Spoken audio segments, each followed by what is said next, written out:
G'day gamers, VaderG here, welcome back to the channel.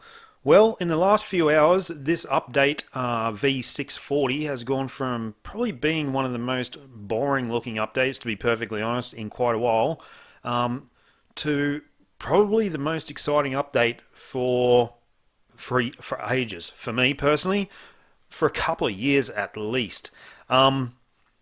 So what have we seen so far? So let's just do a quick recap. Sneak peek number one, we saw sort of Mephisto's slash Strange. That sneak peek. Number two, we saw Morbius, the living vampire. Number three, Scarlet Spider. And then there was a live stream announcement saying that the live stream is going to be on X date, and we have Strange there in his new uniform, looking pretty cool. We have Scarlet Spider looking like a spider, looking like Hobo Spidey. Nothing super exciting, and then bang, from out of left field, we get this news and we get this sneak peek relating to Alliance Battle Extreme changes. I mean, did not see this coming at all. Let's have a quick look at the sneak peek, and we can have a bit of a chat about it after that.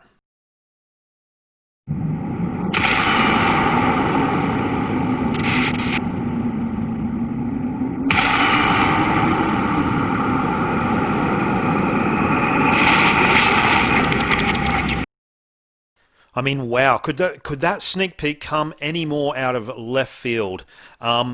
Absolutely blown away by it. I mean, this is what we've had for an extended period of time. We've had this Alliance Battle Extreme where we have like the set schedule. Where am I? 75th at the moment in the world. I think I'm sixth or something in Alliance and Awesome Mix Volume One. It's been my focus for probably 4.5 years. And we've been stuck fighting this same frost beast forever and ever. So 4 to 5 years fighting the same beast in the same arena, and all of a sudden it looks like it's going to be turned on its head. Let's have a quick look at the text associated with the sneak peek here. So it goes on to say, this is Sam, fragment of Marvel Future Fight, a threat from another realm looms on the wintry horizon.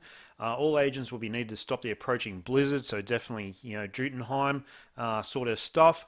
And then it goes, well, it actually says, from Jotunheim, all manner of frost beasts have been bred and armed for war. Who knows what other terrors lurk in the ice? The battle for peace amongst the Ten Realms is about to get extreme. Alliance Battle Extreme. Now, the interesting part there is where it says, all manner of frost beasts have been bred and armed for war, and who knows what other terrors lurk in the ice. This is alluding to the fact that there's going to be hopefully more than one type of boss to challenge in Alliance Battle Extreme. Now, the possibilities here are endless, but we have seen straight up that the frost beast, there's a change to the frost beast. He looks like a different color. He kind of looks a bit shimmery, a little bit of a rainbow type effect on him there. That we can see that, and definitely. Definitely a different look from the drab old grey piece of crap we've been, killing daily for over 4 years. But the other thing, who knows what other terrors lurk in the ice? I mean, so to me, it's alluding to the fact that there's going to be more than one type of frost beast, but it also alludes to potentially other stuff besides the frost beast to fight. Now, this is exactly what this mode needs. It needs a total overhaul. Did I see it coming? 100% not. I did not expect any Alliance Battle Extreme rework for any period of time. But man, it needs it because it is getting boring as batshit. Face tanking the beast, same movements over and over and over. The fact that it's a really a predictable attack pattern. Only one crowd control effect actually applies to the current Frost Beast. The Alliance Battle Extreme is basically trending towards 3 CTPs every day with the old switch. So CTP of Rage on one, CTP of Insight on a support, CTP of Rage on another, swap in and out with a silence effect. So dumb that only one crowd control skill actually applies to Alliance Battle Extreme when there's so many crowd control effects within the game, and for whatever reason, this one boss, it can only be silenced and nothing else applies to it. And it was really pigeonholing the type of characters that we're actually using in Alliance Battle Extreme, which is pretty shithouse in my opinion. So let's have a bit of a recap of the changes in Alliance Battle Extreme in recent times. I was just looking back through my old videos, and around about 7 months ago is when they changed the Frost Beast defense. So every time he roared, his defense or resistance increased a lot. To the point where you're basically doing not much damage or not getting many points at all towards the end of a match when you're still dealing the same amount of damage.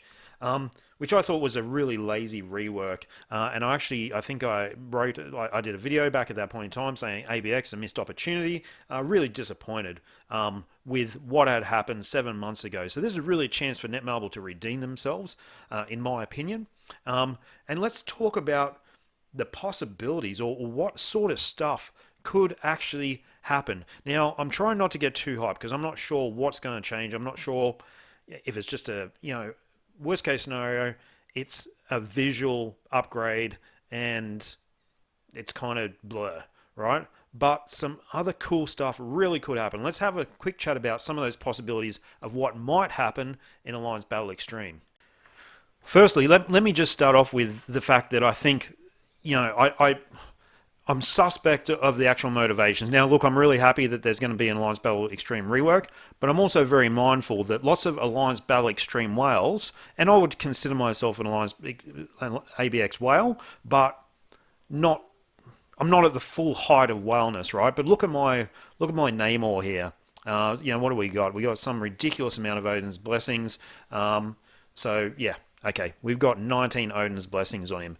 Now, there's some Alliance Battle Extreme players and they have 20 or 18 Odin's blessings on nearly every Alliance Battle character, and they've had that for quite some time. They've had all the CTPs. So what's naturally happened is once all of that stuff has been obtained, then the spending has actually reduced. So I do suspect that whatever does come with this change to Alliance Battle Extreme will come with some increased spending for the Alliance Battle Extreme whales, but that's totally optional. You don't have to take that up.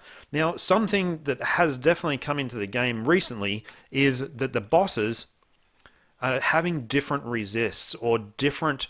So this one, for instance, is story mode. Energy sphere that instantly freezes everything that touches it. We've got enemy immune to energy damage, and all hero speed 10% down. And we're seeing these type of effects on different levels in the game. So you change level. Actually, it doesn't happen in this one. But if we go to the other story mode, we'll see different conditions being applied to the different missions.